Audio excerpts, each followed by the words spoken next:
दिखाई भी अगर आपने 5 साल में करा है तो शासन पर आपका अधिकार बनेगा, परंतु आपने 5 साल में घपले, घोटाले, अत्याचार और लूट खसोट करने का काम किया, गांधी परिवार के एटीएम बनने का काम किया और गरीबों के पैसे लूटने का काम।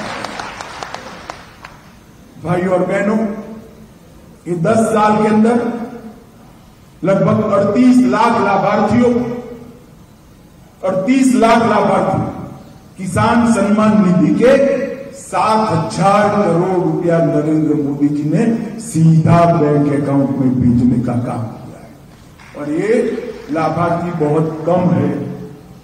अगर फिर से भाजपा सरकार बना दो छत्तीसगढ़ में, ये हमें काम नहीं करने देते हैं। ये लाभार्थी कम से कम 50 लाख तक पहुंचने की संभावना है। जल जीवन मिशन 24 लाख कनेक्शन हम देना चाहते हैं, 50 लाख घर करना है हमें, परंतु छत्तीसगढ़ की माताओं को शुद्ध पीने का पानी नहीं मिलता। एक पाप के लिए अगर कोई जिम्मेदार है तो यहां के मुख्यमंत्री जिम्मेदार है।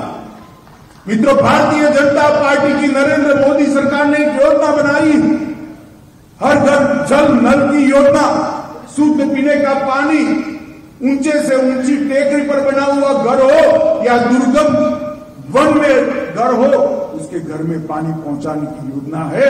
मगर ये अडंगा लगा रहे हैं क्योंकि उनको मालूम है ये पानी पहुंच गया तो माताएं मोदी जी के साथ जुड़ जाएगी।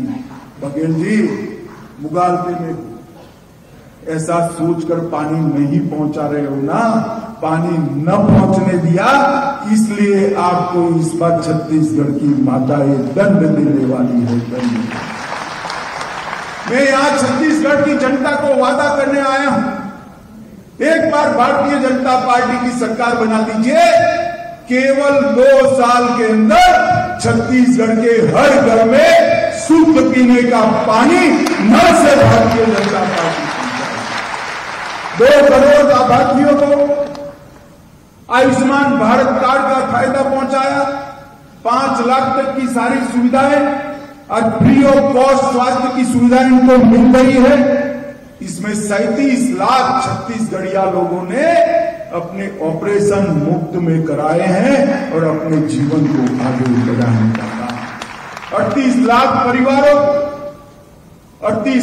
परिवारों को हमने घर में माताओं के सम्मान की रक्षा के लिए शौचालय देने का काम किया है और 52 लाख कार्ड में 2 करोड़ लाभार्थियों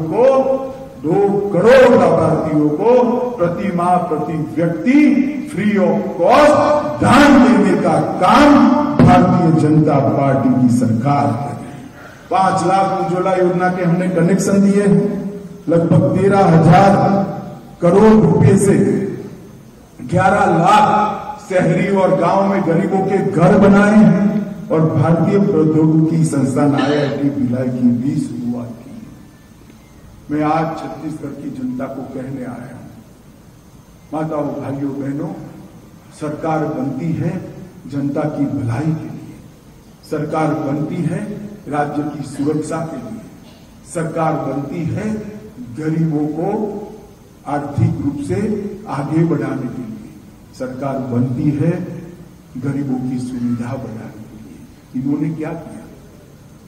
अपने विधायकों को खुला छूट दे दिया, जाइए लूट खसोट करिए, कोई रोकने वाला नहीं। कलेक्टर का नाम रेवेन्यू कलेक्ट करने के लिए किया था, इन्होंने कलेक्टर का मायना ही बदल दिया। ये भ्रष्टाचार के पैसे कलेक्ट करने के लिए कलेक्टर को है ऐसा समझकर भ्रष्टाचार कलेक्ट करने का नाम कलेक्टर बन गया। भाइयों बहनों, मैंने ऐसा एडमिनिस्ट्रेटिव विनिपात मेरे जीवन में हर जगह पे लूट खसोट, हर जगह पे अव्यवस्थाएं, इस प्रकार का निकृष्ट शासन छत्तीसगढ़ का विकास नहीं कर सकता। भ्रष्टाचार और चाटुकारिता में व्यस्त है मुख्यमंत्री जी, उनको अपने वादे याद नहीं है। उन्होंने 36 बड़े वादे किए। मैं पूछने आया हूं वो वादों क्या क्या हुआ। 36 बड़े वादे किए थे, उसमें से 19 वादे आपने समाप्त नहीं किए।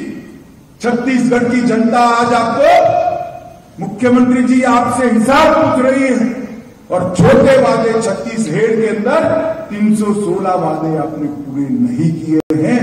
एक बार वादों की सूची फिर से प्रकाशित करिए। आप करिए ना करिए, हमारे चंद्राकर ने अपने आरोप पत्र में पूरी सूची को लिस्ट आउट कर दिया। और भारतीय जनता पार्टी का कार्यकर्ता और स्वयंसेवी संस्थाएं छत्तीसगढ़ में घर घर जाकर इसको लोगों को बताए।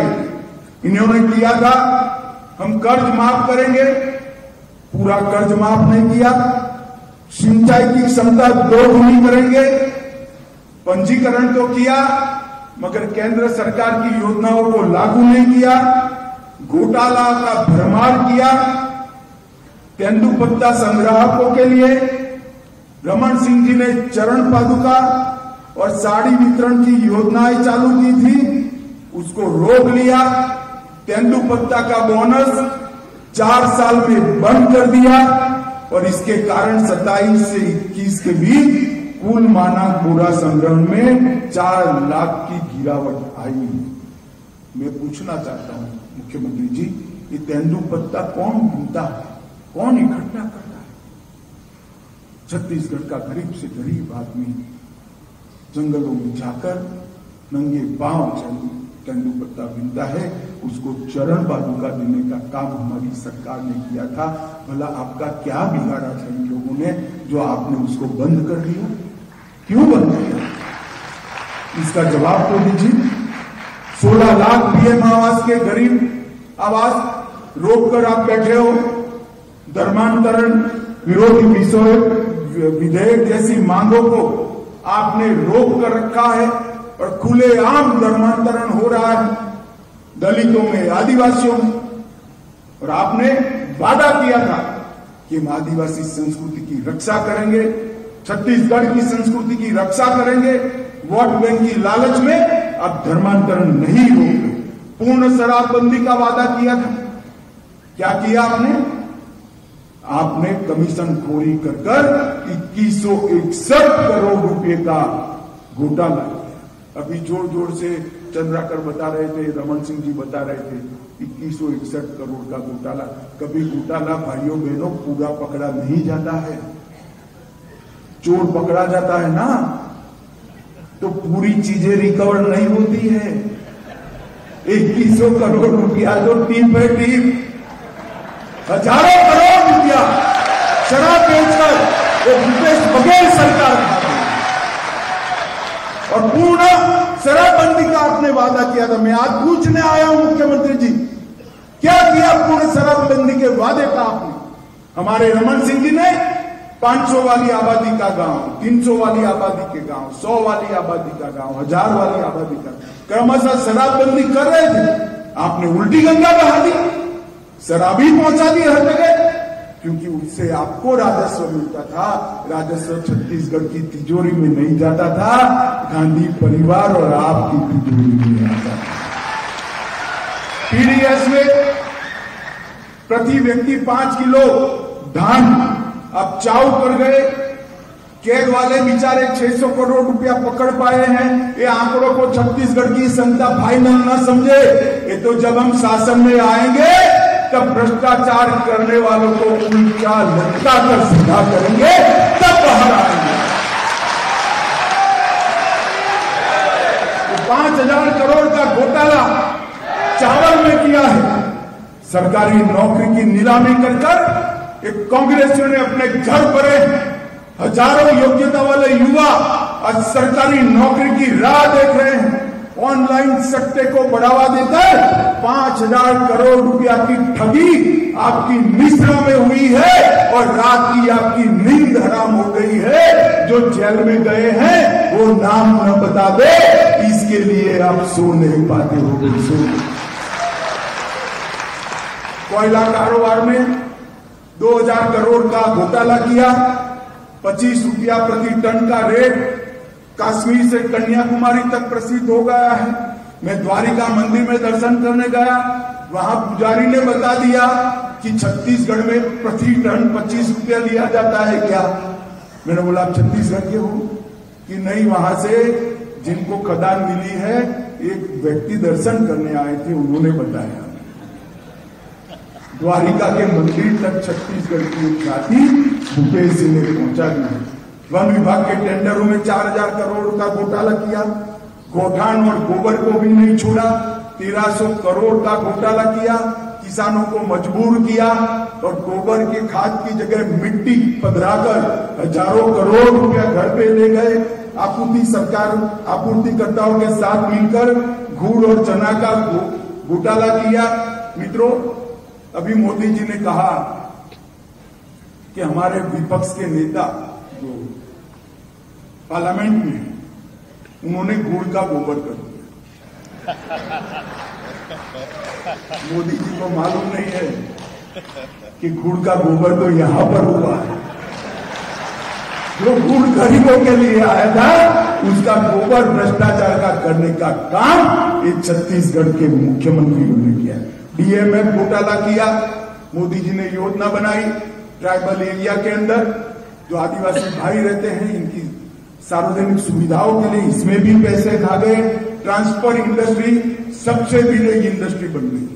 इंडस्ट्री बड़ी बननी चाहिए, मगर हमारी सरकार थी, रमन सिंह मुख्यमंत्री थे, तो सीमेंट इंडस्ट्री को बड़ी बनाते थे, लोहा की इंडस्ट्री को बड़ी बनाते थे, इस्पात की इंडस्ट्री को, एल्यूमिनियम की ले।